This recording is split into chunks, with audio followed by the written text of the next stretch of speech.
Hello, and thank you so much for stopping by my channel. I am Dr. Gail, and I am so glad that you're here. It is Thursday, and you guys know what go down here on Thursday. So do me a huge favor and make sure you're hitting the subscribe button and the little bell right next to it so you will know when I go live. And so tonight, I want to talk to you about, are you controlling? Yes, are you controlling in your marriage?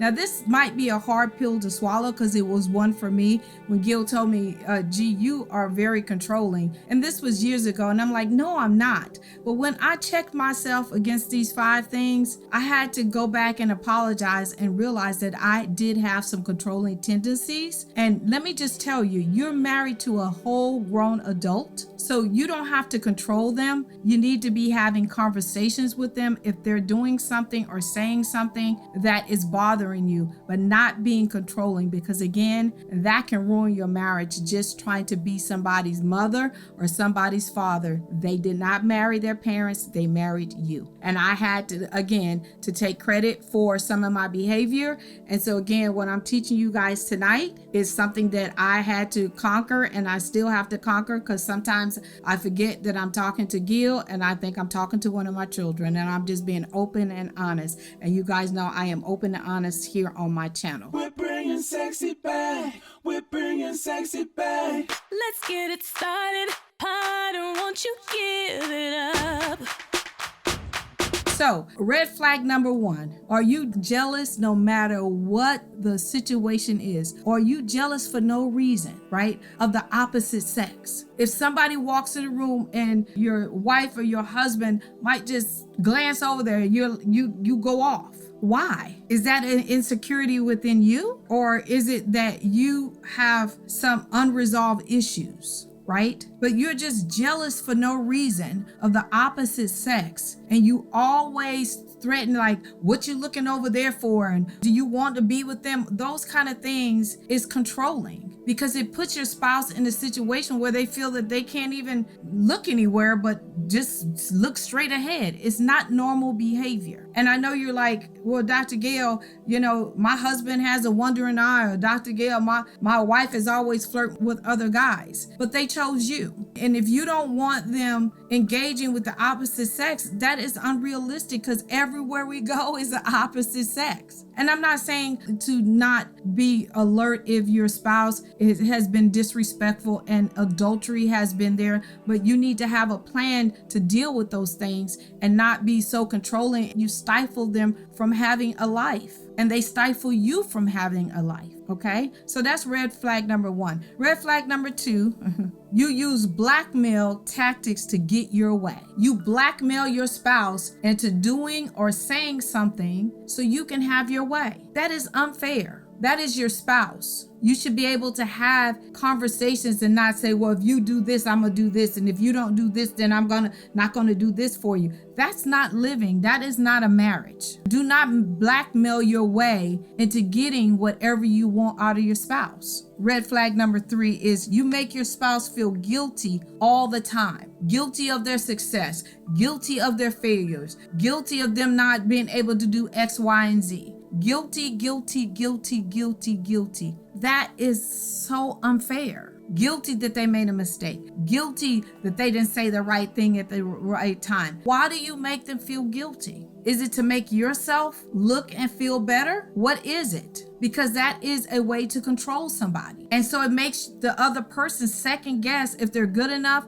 if what they're going to say or do is going to rise to the occasion to your standard. And I know you're like thinking, well, what does that have to do with being controlling? It is a form of control. It is. Red flag number 4, you hate them to get involved with any of your decision making. You just make the decision and you think, hope and pray and demand that they live with whatever decision you make. You guys should be making decisions together. So when they don't agree with your decision, you just say, well, I'm not going to include you in my decision making. That is controlling, because it's not fair. It is not fair that you don't include your spouse with some major decision making. And I did that and went and bought a whole car without my husband even knowing, because I felt that he was going to try to control the situation and get me to pick a different car or whatever. And like I said, some of these things I have dealt with. So I'm not throwing stones at someone. I'm just telling you, when you don't look at it as being controlling, it was.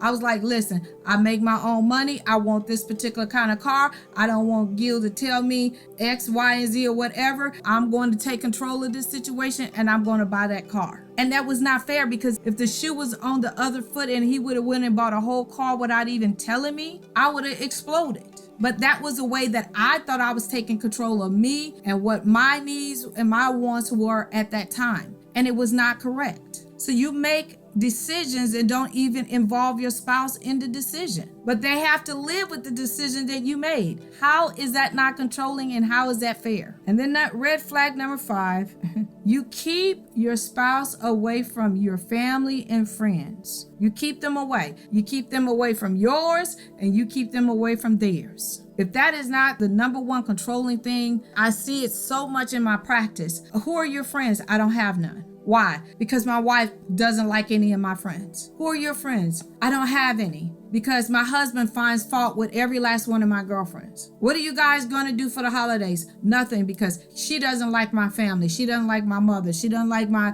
dad, or he doesn't like any of my siblings. So we don't go around any. That is definitely controlling, because you have put your spouse in this box where they feel guilty being around their family and friends. And everybody needs family and friends outside of their marriage. They do. Now, I'm not saying that you should have messy friends that are, trying to sabotage your marriage and, put your parents in the middle of any of your stuff that you guys have going on. I'm not saying that. But what I'm saying is, when your spouse finds fault of everybody that is outside of the marriage, there is some problems with that. Because you should be able to regulate your family and your friends. Stay out of this part of my life, because this is my marriage. This is the person I chose, and I'm not going to be telling you anything. And when you overstep the bounds, I'm going to be the one who takes charge of this situation. You see what I'm saying? But too many of us allow our family and friends to be so involved in our marriages. And then if the spouse tries to become controlling, it's just out of control. Everybody needs people outside of the marriage that they can have fun with, they can laugh with, and be involved in. And if you can, as a spouse, support that. Okay? I love you guys to pieces. I am here every single Thursday at 8:30 p.m. Eastern Standard Time.